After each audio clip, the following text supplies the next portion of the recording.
Hi guys, welcome to my channel. ఈరోజు మనం Andhra style చేపల పులుసు ఎలా తయారు చేసుకోవాలో చూసేద్దామండి. స్టవ్ మీద ఒక బాండి పెట్టుకొని కొంచెం ఆయిల్ వేసుకొని కట్ చేసి పెట్టుకున్న 2 ఆనియన్స్, అలానే ఒక 10 నుంచి 15 వెల్లుల్లి రెబ్బలు పొట్టు తీసుకొని వేసుకోవాలండి. చక్కగా లైట్ గోల్డెన్ బ్రౌనిష్ కలర్లో వచ్చేంత వరకు ఫ్రై చేసుకొని ఇప్పుడు మెత్తగా పేస్ట్ పట్టుకొని మనం కడిగి పక్కన పెట్టుకున్న ఫిష్ ముక్కల్లోకి వేసుకుందామండి.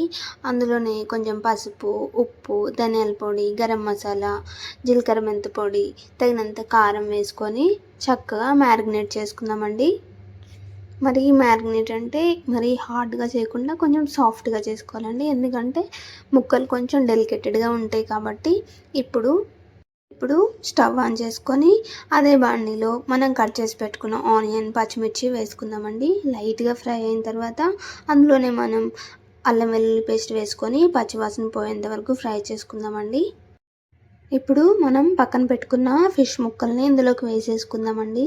ఇప్పుడు గరిటె తీసుకొని చిన్నగా అలా కలుపుకుందామండి. ఎందుకు చిన్నగా అంటున్నానంటే ఫిష్ ముక్కలు ఇరిగిపోయే ఛాన్సెస్ ఉంటాయండి. అందుకోసమే ఫస్ట్ చిన్నగా కలుపుకొని ఒక 2 మినిట్స్ మూత పెట్టి తీసిన తర్వాత లైట్గా ఆయిల్ పైకి తేలినట్టు ఉంటుందండి. ఇప్పుడు మనం చింతపులుసు పోసుకోవాలి. ఇదే మెయిన్ మన చేపల పులుసుకి. ఇప్పుడు చింతపులుసు పోసుకున్న తర్వాత కొంచెం గరిటె పెట్టకుండా ఇలా కుదుపుకోవాలండి. ఇప్పుడు మళ్ళీ స్టవ్ మీద పెట్టేసి ఒక 2 to 3 మినిట్స్ పాటు మూత పెట్టి ఉంచాలండి. ఇప్పుడు మళ్ళీ మూత తీసి ఇలా ఈ ప్రాసెస్ అనేది 2 మినిట్స్కి ఒకసారి 2-3 టైమ్స్ అలా తిప్పుకోవాలండి. అప్పుడు పులుసు అనేది ముక్కకు బాగా పడుతుందండి. చాలా టేస్టీగా ఉంటుందండి. ఇప్పుడు కొత్తిమీర వేసుకుందామండి. కొత్తిమీర వేసుకొని 1 మినిట్ పాటు మూత పెట్టి అలానే స్టవ్ మీద ఉంచుదామండి. ఇప్పుడు మూత తీసి ఒకసారి కుదుపుకుందామండి.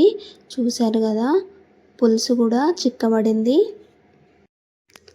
ఈ చేపల పులుసు అనేది అప్పటికప్పుడు తినడం కంటే కూడా 6 to 7 అవర్స్ ఆగాక తింటే చాలా టేస్టీగా ఉంటుందండి.